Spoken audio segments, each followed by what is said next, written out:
I've worked in childcare long enough to know when something's wrong. You learn to spot it, the tightness in a kid's shoulders, the way their eyes flick toward the door when they hear footsteps. Most days it's nothing. A scraped knee, a toy taken too rough. But that afternoon, when I called out to Emily Carter to get ready for pickup, she didn't smile, didn't wave. She just froze. And the look she gave me, I still remember it.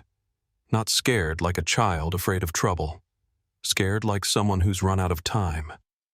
Before we begin, tap subscribe to help bring light to the stories no one was supposed to see. And make sure no voice stays silenced. My name's Jessica Lane. I'm 38, born and raised in Tacoma, Washington. I've been working at Sprout Daycare for almost a decade. It's not glamorous, but it's honest work. I've always believed in structure, safety, and keeping things calm, especially for the kids who don't get that at home. Sprout's a good place. Bright walls, low shelves, laminated signs with animal faces. We do our best to make it feel like a second home, and most days it does.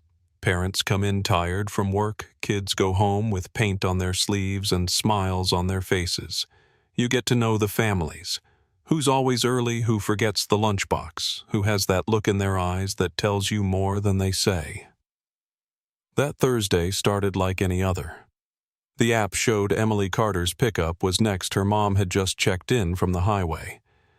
I walked out to the playground, scanning for that mop of chestnut hair bouncing near the slide. Emily was 5, maybe 6. Quiet, but thoughtful. She'd started bringing a stuffed koala with her, lately clutched it so tight at nap time it practically became part of her. "Hey, sweetheart," I called out. "Time to get your shoes on. Mom's almost here." She looked at me, then looked away. "No," she said quietly. "I want to stay here." It wasn't a tantrum. She didn't stomp or yell. She backed under the wooden slide frame and tucked herself in tight arms, crossed, jaw clenched. I crouched beside her. "I know it's hard leaving your friends, but you'll be back tomorrow." Emily shook her head.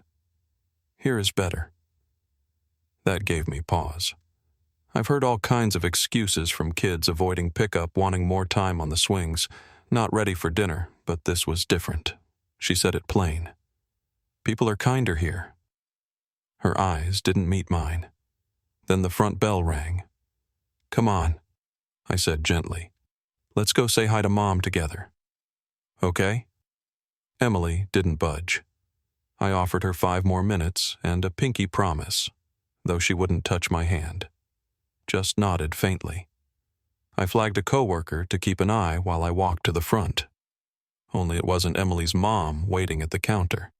A man was standing there instead, late 30s, polite, smile, khakis, collared shirt. "I'm here to pick up Emily," he said. Something in my stomach twisted. "Our system shows her mother is the registered pickup," I said. "Can I ask who you are?" He held up a phone. "She asked me to grab her today." "I've got her phone right here." I checked. The account was logged in, the barcode scanned clean.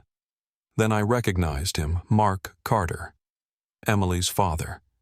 He'd been at a family day last year, quiet, distant. I remembered he didn't smile much then either. "I'll help you get set up with your own account for next time," I said. "Just a minute." He nodded, calm enough, but I watched his hands. They kept clenching and unclenching at his sides. As we walked back to the playroom, I saw Emily up on the slide platform. The moment she saw him, her entire body tensed. When he reached for her hand, she didn't take it, just stared. "Let's go," he said softly, but firm. She slid down slowly, like her body was being pulled, not moving like a kid who was glad to see her dad. At the locker, she froze again. Wouldn't put on her shoes. He crouched to help, and just like that, she bolted. Tried to run back to the playroom. The door was too tall for her to reach. Mark caught her gently, scooped her up, whispered something low I couldn't hear. She didn't scream. She just went quiet. After they left, a staffer handed me something. Emily's stuffed koala. She must have dropped it, they said. I stepped out front. Their red sedan was still in the lot. I was about to walk over, call out, but I heard his voice low and sharp through the cracked window. "You're just like your mother, always causing trouble." Emily sat silent. No tears now, just blank. I stood there, frozen stuffed toy in my hand. Then the engine started, and before I could speak, they pulled away. I didn't even realize I was moving until I was in my own car, turning the key headlights on. The koala sat beside me, staring up like it knew something I didn't. I told myself I was just returning a toy. But the truth is, something had already shifted, and whatever it was waiting for me at the next stop. I didn't have a plan when I pulled out of that parking lot. I just knew I couldn't let that little girl disappear into the night with a man whose voice chilled the air around him. The stuffed koala sat on my passenger seat, the seatbelt alarm dinging softly beside it like some strange metronome keeping pace with my nerves. I told myself I was just returning a toy, that maybe Emily had overreacted, that I'd misunderstood. But deep down I knew that wasn't true. I stayed far enough back to keep my headlights from touching their bumper, just close enough not to lose them. The roads grew quieter as we moved away from the daycare and into Tacoma's outer neighborhoods. Streetlights gave way to tree shadows. Traffic thinned. And somewhere between that last four-way stop and the first bend into the woods, I realized we were heading into an area I didn't recognize. Less residential. More trees than homes. When the red car suddenly slowed and veered onto a narrow road that disappeared into dense forest, I nearly hit my brakes. There was no driveway, no mailbox, just shoulder gravel and silence. Mark's car rolled to a stop at the edge of the trees. He didn't get out right away. I pulled over just far enough back to stay hidden. I killed the lights. My hands stayed on the wheel, tense and still. I watched as the driver's side door opened and Mark stepped out, then moved around to the other side. Emily followed. Her small frame looked even smaller out there, standing still beside him like she didn't know what came next. Then he took her hand and started walking straight into the woods. I opened my door quietly and stepped out, still holding the stuffed animal. The air was cooler now, and the hush in those trees felt too deep for that hour of day. I called out softly at first, "Mr. Carter, Emily." He stopped and turned Emily, still clinging to his side. His face changed when he saw me, surprise first, then something harder to name. "Were you following us?" he asked. His voice was tight, controlled. I held up the koala. "Emily left this behind. I thought she might want it."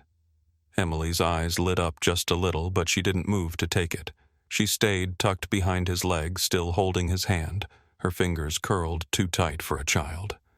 He stared at me, calculating. "Seems like a long way to go for a stuffed animal." I tried to keep my voice calm. "It happens. Kids get attached. I figured if I hurried, I might catch you." He didn't answer. Just looked at me, then glanced back into the trees. "She had to use the bathroom," he said. "We were almost home, but she said she couldn't wait." I nodded slowly, though I remembered every kid had used the restroom before dismissal, and Emily hadn't mentioned needing to go. "Of course," I said. "That makes sense." He took the toy from my hand and passed it to her. She hugged it close, but still didn't speak. Then he said, "I think it's best you head back now." His tone left no room for argument. I stood there for a second, too long, listening to their footsteps fade into the underbrush before turning back toward my car. I didn't leave. I left the door cracked open, engine off, letting the silence settle in. I couldn't see them anymore. Just trees and dusk and the faint movement of leaves. No voices. No crying. Nothing. Every instinct I had told me I was making a mistake walking away. But what could I do? Call the police and tell them a father walked into the woods with his own daughter to go to the bathroom? It wouldn't mean anything. Not yet. I sat in the quiet for a few minutes, watching the tree line. Then I remembered something. I'd looked up the Carter's file back at the daycare. Their home address was in the database. I grabbed my phone and checked the map. Their house was maybe 5 minutes from where we were, maybe less. That only deepened the unease. Why stop here just shy of home to take a child into the woods? Something wasn't right. I drove to the nearest gas station I'd passed earlier and parked along the edge of the lot, angled just enough to keep a clear line of sight back toward the forest road. I sat there, engine off, chewing the inside of my cheek. I couldn't leave, but I also couldn't chase them into the trees. Not alone. I opened the daycare's cloud records again and pulled up the Carters' contact info. Then I searched their names on social media just to give myself something to focus on. Emily's mother, Malene, had barely any posts.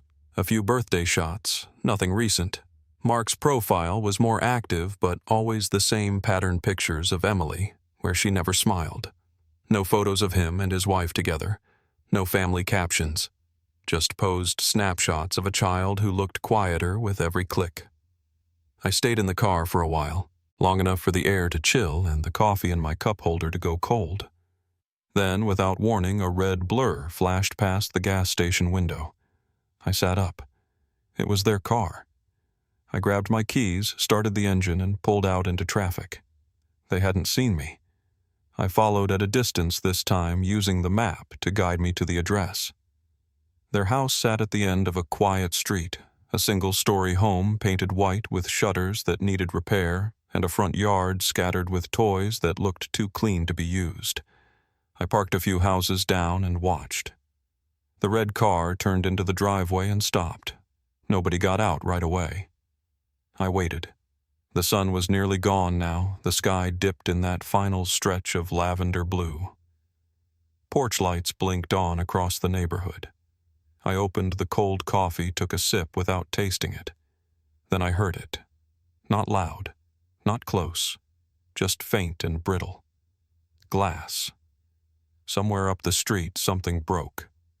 I opened my door and stepped out, stood there listening. Then, clear as anything, I heard it.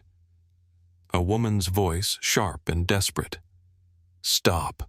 Please, not in front of our daughter." I ducked back into my car and grabbed my phone, opened the camera hit record. Then I dialed 911. My hands were steady, but I could feel my chest tightening. When the dispatcher picked up, I told her everything I could. The house, the voices, the scream. I gave the address and said there was a child inside. While I was still on the line, Mark stepped out of the house, alone. He moved fast, shoulders tight, face hard to read in the dim light, but there was something in his posture that made the hair on my neck rise. I watched him walk to the car, reach for the door. He had a scratch on his forearm and he tried to pull his sleeve down to cover it.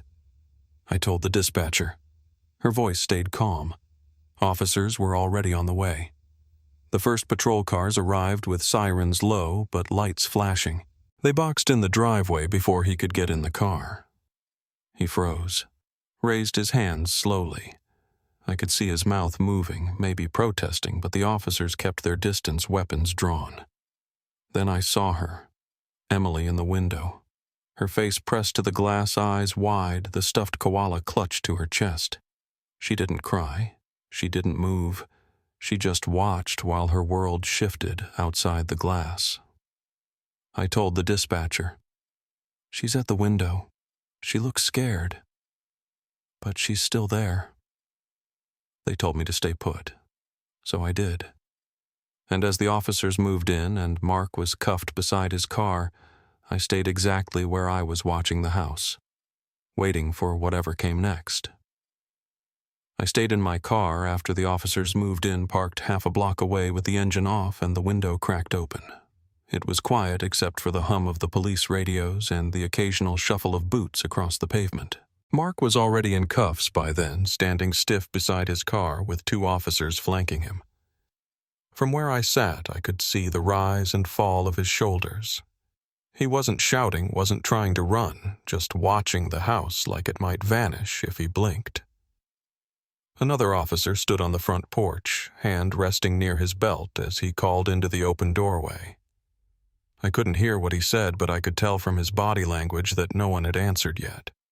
Then I caught a glimpse of movement behind the curtain upstairs, just a flicker like someone pulling away.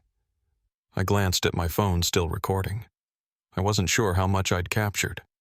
My hands had started shaking sometime between the window and the scream, and I hadn't stopped the camera since. A paramedic van pulled up a minute later, lights off but moving fast. They parked behind one of the cruisers and stepped out calmly, carrying gear bags and a stretcher they didn't unfold yet. I watched them speak with one of the officers, nodding, listening, waiting for the signal to approach. And then the door finally opened wider.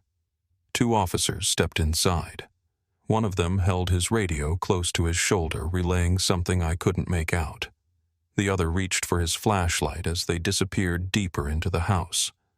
I wanted to move closer to know what was happening, but I stayed put. I knew I wasn't part of the process now. Not really. Then the front door opened again. The officer stepped back out, and right behind him was Emily. She looked smaller than she had at the daycare. Not physically, just smaller. Folded in on herself like her whole body had gone quiet. She still had the koala in her arms. When she stepped out onto the porch and saw the patrol cars, she hesitated. Then her eyes scanned the street. And when she saw me still parked with the driver's side door open just enough, she broke into a run. She ran straight into me without saying a word and wrapped her arms around my waist, squeezing tight. I knelt down, slowly, gently brushing her hair back from her face. "Hey," I said, just above a whisper. "You're okay now. You're safe." Emily pulled back just enough to look at me, her eyes rimmed red, her voice like paper crumpling in on itself. "Miss Jessica, Mommy's in the bathroom. Daddy locked her in." I looked up. One of the officers had stepped toward us, catching the last part of what she said. I repeated it for him, keeping my voice level. He nodded once and turned back toward the house, radioing it in. Emily stayed close to me, gripping the edge of my jacket sleeve with one hand. I could feel how hard she was trying not to cry. The stillness around us was only broken by the faint static of the radios and the shuffle of feet moving through the house. When they brought Malene out, she was leaning on one of the officers, her face swollen and bruised. Her lips were split and one eye was already beginning to darken. She winced when the paramedic stepped toward her. But when she saw Emily, she stood straighter. Emily ran to her again, and this time it was Malene who dropped to her knees, gathering her daughter into her arms and whispering her name like it was the only word left in the world. They stayed like that for a while. No loud sobs, no dramatics, just the kind of quiet that comes when a storm passes and the wreckage is still settling. Mark saw them together as they passed the patrol car. He twisted in the cuffs and raised his voice, not shouting, but loud enough for everyone on the block to hear. "You just wait. I'll show you what I can do to that filthy daycare." "You think this is over?" An officer pressed his shoulder and guided him into the back seat. The door shut with a thud that echoed in the stillness. I didn't say anything. Neither did Malene. She kept her hand on Emily's back, fingers gently moving like she was trying to memorize the shape of her daughter all over again. One of the officers approached me then. He had a notepad in one hand and his voice was calm when he spoke. "Miss Lane, we'll need your statement, and that video if you're willing." I nodded, still crouched beside Emily, who hadn't let go of my sleeve. I told him I'd give them everything. He thanked me and walked off to brief the others. Then Malene turned to me, her voice so quiet I almost didn't catch it. "If you hadn't been there, if you hadn't followed us." She trailed off. Her voice cracked, but she didn't cry. I helped Emily walk to the ambulance and we let the paramedics check her over. They were gentle, soft-spoken, letting her keep the koala through the whole thing. I stood nearby answering a few more questions, staying within reach in case she looked for me. When they finished with Malene, she sat beside her daughter on the edge of the stretcher, her hand resting on Emily's knee like she wasn't going to let go again. I stepped back to give them space. After a while, one of the officers returned, his face neutral but focused. "We'll need to take them both in for a full statement. You too, Miss Lane. If you're able. I said I was. He nodded, then gestured toward my car. I started walking back, the evening air colder now, or maybe I was just feeling it for the first time. Before I reached the driver's side, I felt someone behind me. It was Malene. She'd walked a few steps away from the ambulance, Emily still sitting with the paramedics. Her face was pale, but her voice was steady. It wasn't always like this, she said.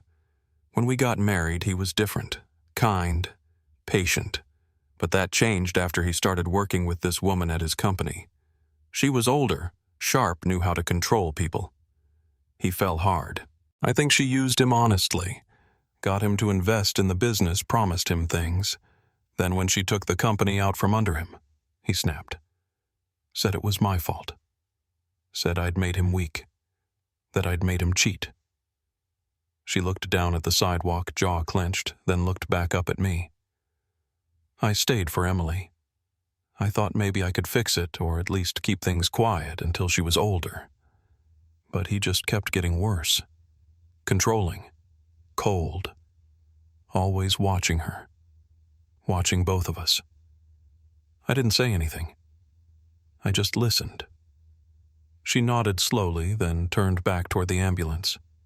I watched her walk away, one hand reaching out for Emily's again. A moment later, I got into my car.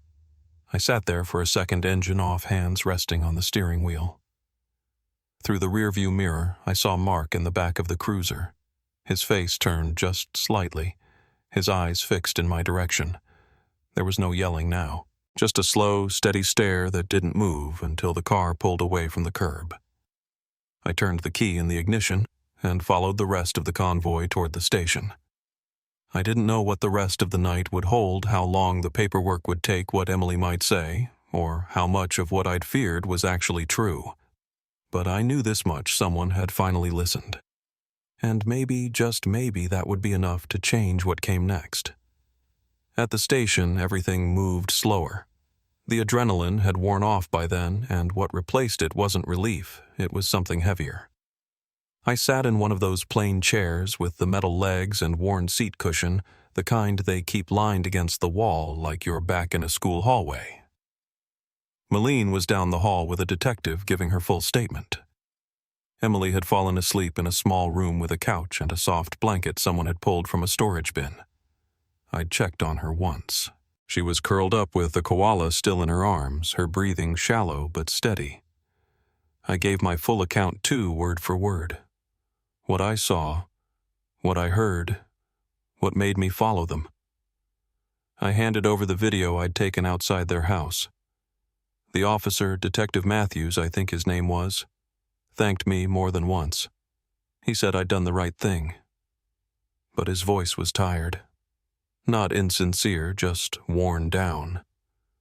You could tell this wasn't his first case that started with someone looking the other way. They offered me water, something from the vending machine. I took a bottle and sat with it unopened in my hand. Every time a phone rang or a radio crackled, I looked up. I kept thinking about Emily's face in the car, how still she'd been, and that moment in the woods when she saw me, how her eyes lit up when she saw the stuffed animal, but she didn't move to take it. I'd seen hundreds of children cling to their comfort toys like lifelines. That hesitation wasn't normal. None of it was. And yet, when the officer had asked me earlier what tipped me off, what made me follow him in the first place, I had no clear answer. It wasn't one thing. It was everything.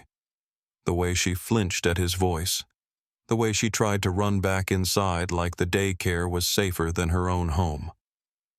Around midnight, they told me I could leave if I wanted. They had what they needed from me for now.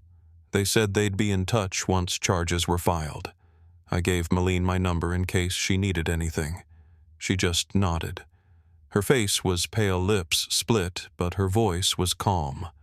Not empty, not angry. Just steady in that way people get when they've gone through something so many times they've learned how to survive it without making noise. I drove home in silence. The streets were empty, just scattered porch lights and blinking intersections. My hands didn't stop shaking until I got inside. I stood in the kitchen for a long time before I turned on the light. Then I sat at the table with my phone staring at the lock screen, not really sure what I was waiting for. Maybe sleep, maybe clarity. Neither came. The next day at the daycare, I didn't say much. I just showed up like always, greeted the kids, did the check-ins, ran snack rotation. My coworkers asked if everything was okay, and I said it was handled. They didn't press. I think some of them already knew. Word had gotten around by morning. People always hear about the police showing up at a family home on a quiet street. Tacoma isn't small. News like that moves faster than anyone wants to admit. The kids were loud, full of the usual energy, but I found myself watching them differently. Not suspiciously, just carefully, listening to what they didn't say. That afternoon, I checked our admin system again. Emily's name was still in the roster. Her status hadn't been changed. I didn't know if she'd be coming back. I didn't know if she should. But I couldn't stop thinking about her words, "Here is better than home." That had come out of her mouth so cleanly, so plainly, like it wasn't even a secret. And I'd almost missed it. For the next few days, I couldn't let it go. Even after I gave my official statement again to the lead investigator, even after the local paper ran a small column about an ongoing domestic case involving minor children and protective custody. No names listed, but I knew. And I think anyone who worked with kids long enough would have picked up on it too. I went back into our system and reread Emily's file. The enrollment form, the emergency contacts, the scanned ID. Her mother's information was all there. But there was something that didn't sit right. Her father, Mark, wasn't listed as a pickup guardian until just that week. And yet, when he showed up, he had Maline's phone logged in. That detail kept bothering me. Why didn't he already have his own profile in the system? If he'd picked her up before even once, there would have been a record. I looked through our logs. Nothing. No pickup history for him. Just that one barcode scan the day I followed him. I checked the photos we took for emergency ID. Each child had a profile photo with their parent or guardian from enrollment. Emily's had been taken with her mother. No other images of the father on file. I started to wonder how involved he'd really been over the past year. From what Maline said that night, he'd been spiraling since the business collapsed. But maybe he'd been spiraling for longer. Maybe his visits had been off the record, unannounced. Maybe the control didn't stop at home. That same night, I checked social media again. I didn't know what I expected to find, but I went through both of their profiles, Mark's and Maline's. His was set to public, hers almost empty. But one post from 6 months ago caught my attention. A photo of Emily on a swing with the caption, "Time with Daddy finally." It had one like. No comments. The image wasn't dated, but the way she looked smaller, thinner, it had to be older than 6 months. Maybe from the year before. In it, she wasn't smiling. I closed the laptop and sat there in the dark, thinking about the timeline. About how long things could go unnoticed.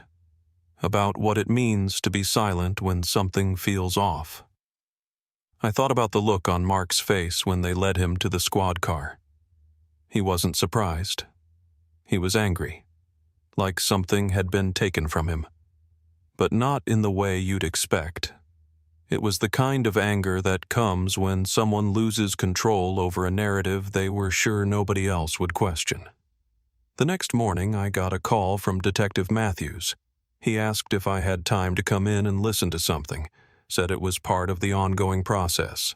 I said yes. He didn't say much else, just gave me a time and said he'd explain when I arrived. I hung up and stared at the calendar above my desk. Emily's name was still written on the Friday pickup slot, circled in pencil. I didn't erase it.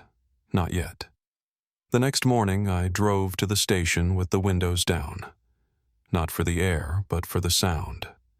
I needed to hear the whirled cars passing dogs barking in fenced yards, someone mowing their lawn 2 blocks away. It helped keep things real grounded even as I felt myself slipping back into that strange in-between space where you're not just a witness anymore, you're part of the story. When I arrived, Detective Matthews was already waiting. He met me at the front desk and walked me through a side hallway saying little. Just the basics. Thanks for coming in, and it'll only take a few minutes. He didn't mention what I'd be listening to, and I didn't ask. We passed through a set of frosted glass doors and into a small conference room with no windows. Just a table, 4 chairs, and a laptop open in the center. Matthews pulled out a chair for me, then sat down and adjusted the screen so we could both see it clearly. "I want you to hear this because it came up during follow-up interviews," he said. Emily was calm, but what she shared, it adds context, details we hadn't been able to confirm before. He clicked the trackpad and the screen dimmed as an audio file began to play. I recognized Emily's voice right away. She was quiet but clear. Her words came slowly, like she was sorting through them piece by piece, trying not to get anything wrong. "He asked me if I liked being at daycare," she said. "I told him yes. I told him I like it because people are nice there." There was a pause. Then she continued. "Daddy doesn't like when I say that. He gets mad.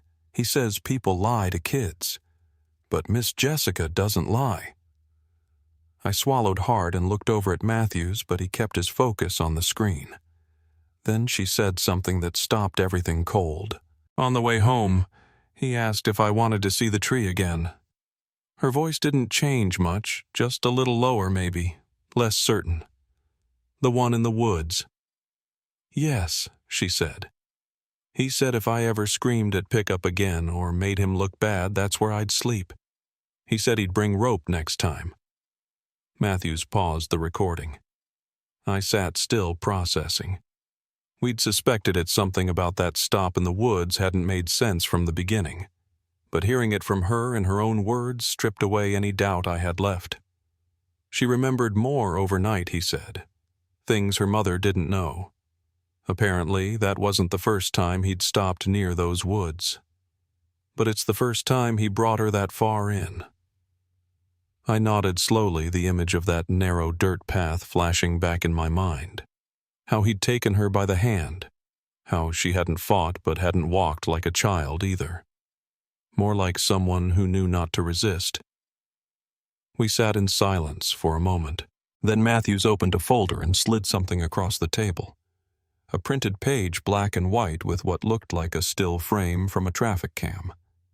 The timestamp read 2 weeks earlier. The red sedan, clear as day, was parked on the same shoulder where I'd found them. No reason to stop there. No traffic, no breakdown. Just parked.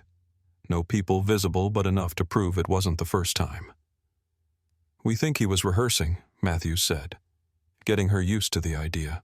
Testing how far he could go." I felt something hard settle in my chest, but I kept my voice even. "What happens now?" He leaned back slightly. "We're filing additional charges. Maline's confirmed multiple incidents over the past year. Verbal threats, surveillance, financial control. But this," he tapped the paper once, "this opens another door. Intent, coercion, endangerment of a minor." I nodded again. I didn't know what to say. It didn't feel like victory. It just felt necessary. He asked if I had any more information, anything I hadn't mentioned in my previous statements. I told him I'd already given everything I had. He thanked me again, and I left the station with a quiet that clung to me all the way back to the car. That afternoon, I returned to the daycare. I didn't have a shift, but I walked through the empty classroom anyway. The lights were off, blinds tilted halfway. There were crayon drawings still pinned on the bulletin board, a few toys left stacked on the rug. I sat on one of the child-sized chairs for a while, looking at the space where Emily usually kept her cubby. Her coat hook was empty now, the laminated name tag still hanging above it. After a few minutes, I went to the front desk and pulled up the parent file again. There was nothing new in the system, no withdrawal, no note from her mother. But I wasn't really looking for updates. I just needed to feel close to something that still made sense. As I closed out the screen, I noticed a form tucked underneath the keyboard. Someone had forgotten to file it. A feedback survey folded in half. I opened it absently. It had been filled out by Malene Carter 2 months ago. The handwriting was neat, but pressed hard into the paper like she'd been gripping the pen too tightly.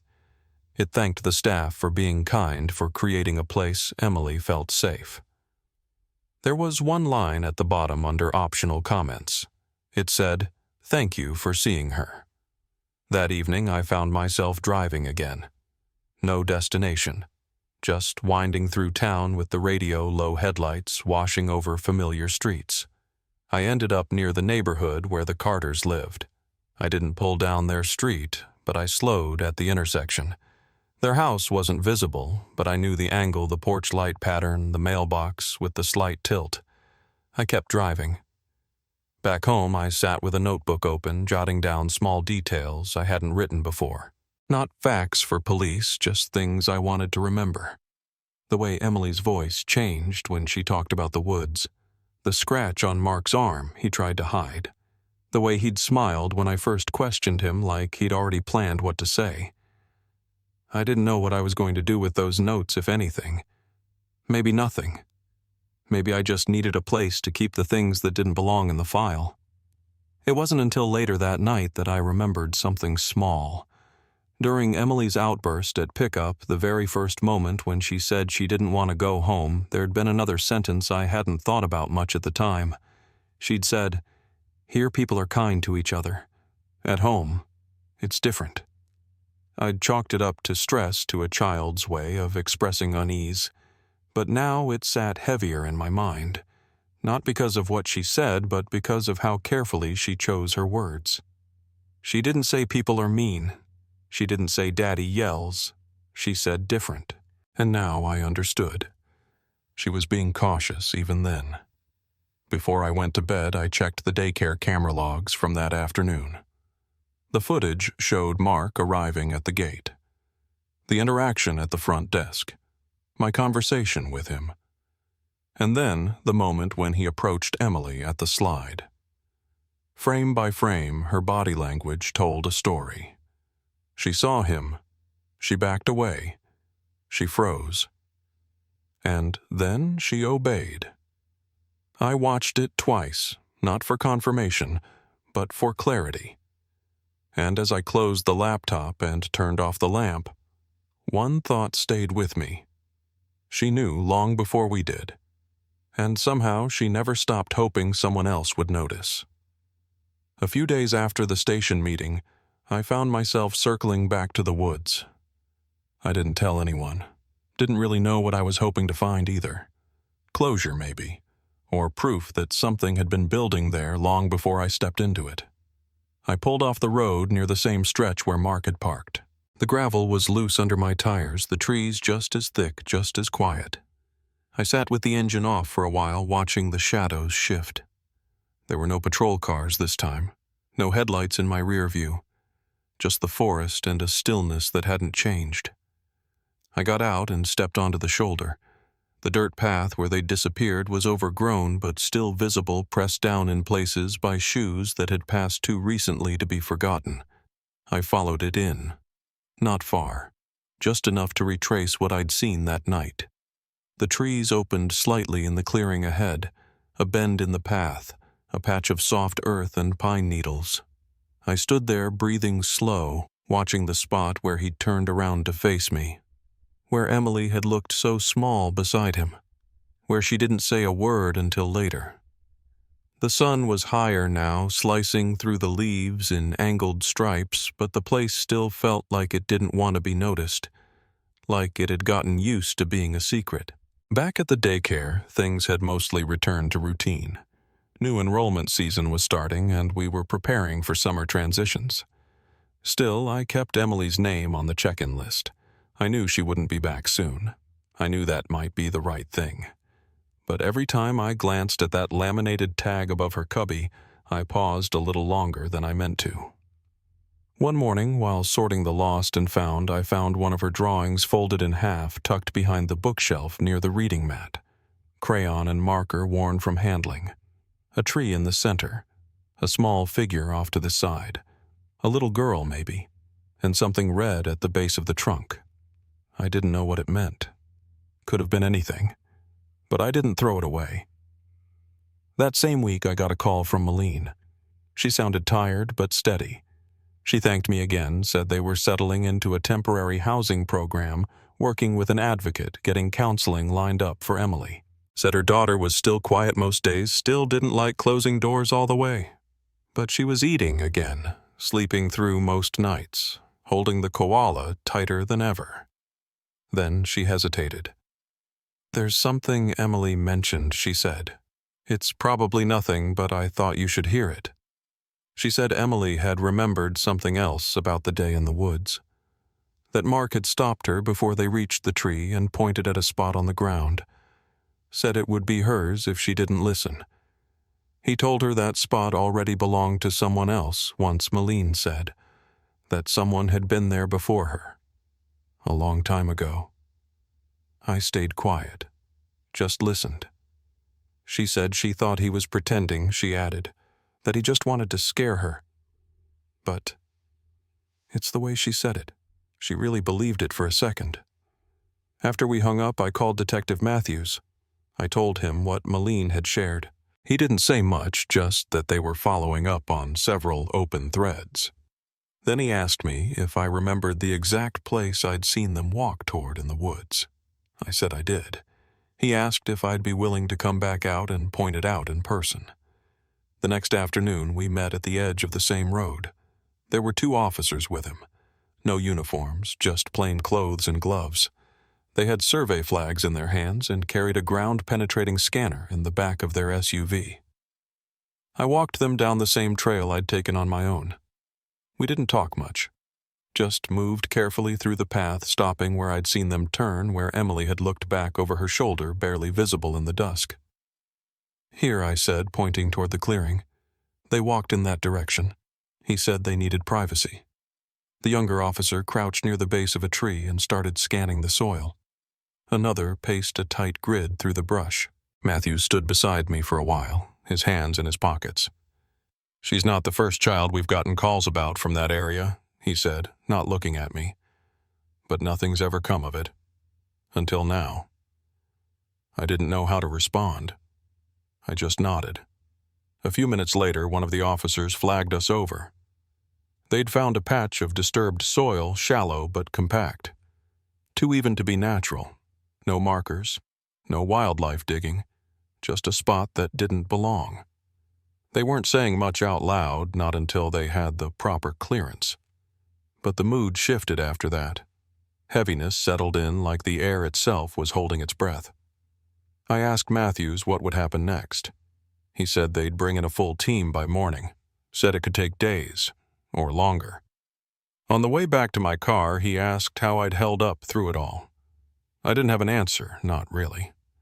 I told him some days were better than others, that some nights I still checked the parking lot before I turned off the lights at the daycare, just to make sure no one was watching. He nodded like he understood. Then he stopped at the roadside and looked back toward the trees. Sometimes it's the little things, he said quietly. The small details no one else thinks twice about. That's what opens everything up. That night I couldn't sleep. I sat at the kitchen table again, flipping through the notebook where I'd kept the dates and names and odd moments. I turned back to the page where I'd written down Emily's words from that first day. "Here is better than home." Below that, I added a new line.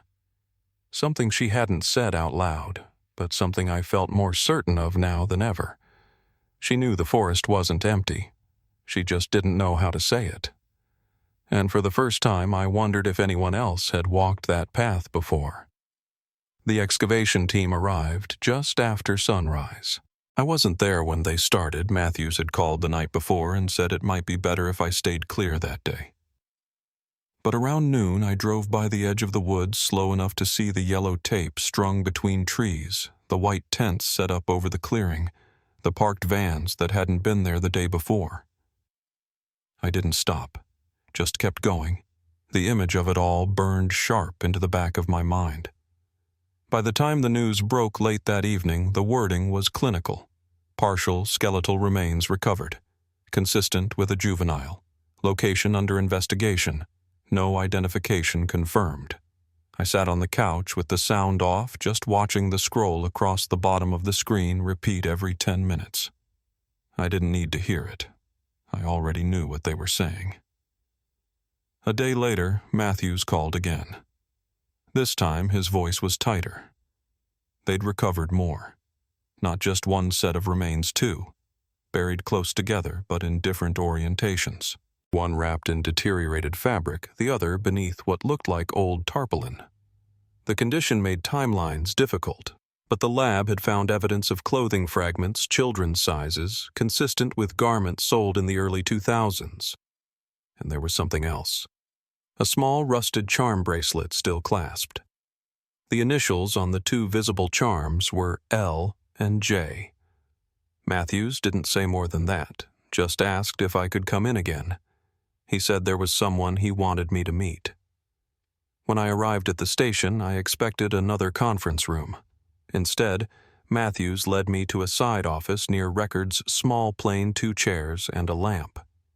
Sitting at the desk was a woman I didn't recognize. She stood when I entered. Early 40s, maybe. Dark hair pulled back, tired eyes, a ring on her finger that looked like it had been taken off and put back on too many times. Matthews introduced her quietly. Her name was Karen Jennings. 20 years ago, her niece Lauren vanished after school in a neighboring town. 9 years old. Walking home from a bus stop 2 blocks from her house. She was never found. Karen sat down again, folded her hands, and spoke slowly. She said the bracelet was a birthday gift Lauren had picked out herself. Her mother thought it was too grown up, but Lauren insisted. She wore it every day, even to bed. Karen had helped search for weeks after the girl went missing. Put up flyers, stood with her sister at press conferences, answered every crank call and fake sighting like it might be the one. Eventually, the police ran out of leads. Then the coverage faded. Then people stopped calling back. Her sister moved away a year later. Karen stayed behind. Someone had to. Matthews asked if she recognized the path when they showed her the photo. She said yes. It had been a family hiking spot when Lauren was little. The woods bordered 2 counties, no real surveillance, no consistent patrols. She said they never thought to search that far out. It didn't make sense at the time. Lauren had no reason to be there, but someone else did. They showed her the second set of remains. Jane Doe, approximately age 10 to 11. No confirmed ID. But there were similarities, a healed fracture to the forearm, a dental record match still pending from another missing child case in a different state. Matthews said it would take time. DNA forensics coordination with cold case teams across 3 jurisdictions. But the pattern was becoming clearer. The location, the method, the silence. I didn't speak for a long time. Just listened as Karen explained how long it took for people to stop asking her how she was doing. How holidays got quieter. How the memory of Lauren didn't fade, but people's willingness to hear it did. I thanked her when I left. I wasn't sure why. Maybe because she hadn't looked away when the truth finally surfaced. Later that night, I sat outside on the porch with a blanket and my notebook. I flipped back to the page where I'd scribbled out Emily's words, the first ones she ever said that made me pause. Then to the list of dates, names, and behaviors that had stacked up in my margins over the last few weeks. One stuck out now. A day last year when Emily had refused to go on a daycare nature walk near the park. She said she didn't like trees that didn't move. Back then, I thought it was just a strange way of saying something. A kid's imagination. But now I thought about what trees do when they're not touched. They stand still. They keep secrets. They don't change unless someone makes them. The next morning I got an update from Malene. She and Emily had moved again, this time to a shelter closer to a supervised visitation program. Mark had tried to petition for phone calls, but the court denied it. There was a pending motion to revoke all custody. The hearing would take place next month. Malene said Emily still asked questions about when she'd be able to see her friends, when she could go back to a normal house. but she was sleeping better now, drawing more. Sometimes the pictures still had trees, but the little figure in the corner wasn't alone anymore. Sometimes there were two. That afternoon, I returned to the daycare early and went through the back storage room where we kept art supplies and records. I found a box labeled Archived Files 2018 and opened it out of habit. Inside were old emergency contact forms, incident reports, field trip waivers. Nothing related to the case, not really. But in the middle there was a folded piece of construction paper. A child's drawing from years ago, unsigned. A tree again. Bigger this time. But there was something else drawn in the dirt beneath its shapes I couldn't quite make out. Maybe they were just rocks. Maybe not. I tucked the drawing into my notebook, not because it was proof of anything, but because it felt connected, like a thread I didn't want to drop. That night, as I was locking up the front door, I saw a car parked across the street. Not idling, just sitting there. Headlights off, windows up. I couldn't make out who was inside, if anyone. But I waited a moment longer before I turned the key in the door, just enough to feel the weight of what still lingered. It wasn't over yet. And somewhere in the dark, someone knew that. They arrested Mark on a Thursday. No warning, no build-up, no chance for him to vanish again.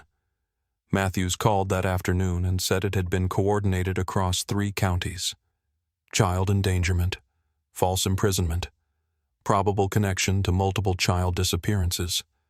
They weren't listing the full charges yet, not officially, but the language was tightening. The quiet, calculated kind they use when they've finally connected enough pieces to act. The only reason I found out when I did was because Matthews wanted to tell me himself. Said the task force had turned up old reports paperwork from a now-defunct foster agency tied to a shut-down group home 2 towns over. Mark had volunteered there in his 20s. Maintenance mostly. Groundskeeping. Maybe nothing. Maybe everything. One of the children in that home had gone missing in 2003. Another in 2006. Neither was ever found. I hung up the phone and just stood there, one hand still resting on the receiver like the call hadn't really ended. It felt like the air in the room shifted. Not lighter. Just still. Like a long breath held in for too many years was finally being exhaled. That evening, a plain car pulled into the daycare parking lot unmarked, nothing special. A woman stepped out, clipboard and hand badge visible. She said she was from Child Protective Services. She'd come to collect Emily's belongings, everything that had been stored or held or forgotten. I handed her a labeled folder with drawings, the spare sweater, the lunchbox still sitting in the back closet, and the koala. Washed and folded, but the threadbare ear still loose. The woman thanked me and paused at the door. "There are more," she said almost under her breath. "Girls who haven't spoken yet. But they will." News broke the next morning. Mark's mugshot on the screen. Charges listed clean and sterile, tucked between political updates and weather alerts. Some names weren't released. Others were still being verified. But the outline was there, multiple victims, multiple years, consistent behavioral patterns. I kept the sound off. Let the captions roll by in silence. The only call I answered that day was from Malene. She said she'd heard. Her voice was calm, measured. "Emily hasn't asked for him," she said. "Not once. Not in a while now." She paused. "We're starting to plan a move. Permanent this time. Somewhere without woods." At the station, Matthews gave me access to a file they hadn't released publicly yet. A timeline of foster placements, flagged reports, and patterns of withdrawal in kids tied to that group home. It was all still being confirmed, but the thread was clear. The kids who went missing weren't the loud ones. They weren't the ones who broke rules or lashed out. They were the ones who flinched when a door creaked, who froze when someone whispered too close, who didn't speak up because they didn't think it would matter. One page listed anonymous complaints from a decade ago, references to a man who liked the quiet ones. Nothing came of it at the time. No proof, no names, no bodies. Until now. One of the former residents of that group home, now grown, came forward after seeing the broadcast. Said he remembered Mark. Said he remembered being warned not to follow him into the woods behind the home, even though he sometimes asked for helpers with yard work. He said a girl named Jamie had gone out with him one day and never came back. That she'd run away, they were told. But her drawings were left behind, folded and forgotten under the bunk bed. I returned to the daycare the next week after everything had calmed down enough to feel strange again. Parents were cautious but kind. We didn't speak about the case, just about snack preferences and sunscreen forms and pickup windows, but a few of them stayed a little longer at the door, held their kids' hands a little tighter when saying goodbye. In the back office, I opened the last locked drawer and pulled out my notebook again. On the final page, I wrote down every first name from the file. Just the first names. Lauren, Jamie, Ellie, Kayla. Names that might never make it to a headline, but that someone needed to remember. Later that week, Matthews called one last time. Said they were closing in on at least 2 full identifications pending confirmation. Said Mark had requested counsel and hadn't spoken beyond basic intake, but the forensic evidence was mounting. DNA timestamps, soil samples. Enough to keep him behind bars for a long time. It's not everything Matthews said, but it's more than we had. And it's going to help other families. The next morning I came in early and sat alone in the main room before opening hours. The sun came through the blinds in narrow slits. Dust moved slowly in the air, catching light in soft patterns. I turned off the overheads and let the quiet settle in. It felt different now. Not better, but less unfinished. I walked over to the reading corner and knelt beside the cubbies. Emily's was still there, name tag removed, but the faint outline remained. I reached in and ran my fingers along the shelf. Nothing there. Nothing that could be seen. But something had shifted. Somewhere out there a child might speak a name they were once too scared to say. Somewhere a mother might hold a picture and finally know what happened. Somewhere someone who once thought no one would believe them might sit a little straighter, knowing the silence didn't win. And in the woods, the trees might still keep their shadows. But they wouldn't be able to keep all their secrets. Not anymore. I still see her sometimes. Not in person, not since the move, but in the small ways memory lingers. A crayon drawing taped to the side of the cubby, a stuffed toy left behind under a bench. It's strange how quiet things hold on to you more than the loud ones. The last time I spoke to Malene, she said Emily was doing better. She'd started a new school, made 2 friends, was asking for piano lessons. Her voice caught when she said it, but only for a moment. She sleeps through the night now, she told me. That didn't used to happen. Mark Carter is serving a life sentence without parole. He never confessed, not directly. But the evidence was overwhelming. DNA logs, witness statements, soil samples from multiple sites. He'll never see daylight again. For the families of the others, that wasn't enough. I understand that. There were names that never made it to court. Kids whose faces never got printed, just filed away in a system that failed them. But people remember now. They know. And sometimes knowing is what begins the shift. The daycare's back to normal mostly, new faces, new routines. We replaced the old cubbies, repainted the reading corner. Some of the teachers moved on, but a few stayed. The building still smells like washable paint and dry crackers. But now and then, when the wind hits the side window just right, I pause. It's not fear anymore. It's awareness. That what happened once could happen again. That being trusted with someone else's child is never just a job. I kept the notebook, the one I used to track Emily's days. It's in a drawer in my living room now, tucked beside old birthday cards and folded letters from my mother. Sometimes I take it out and flip to the page with all the first names.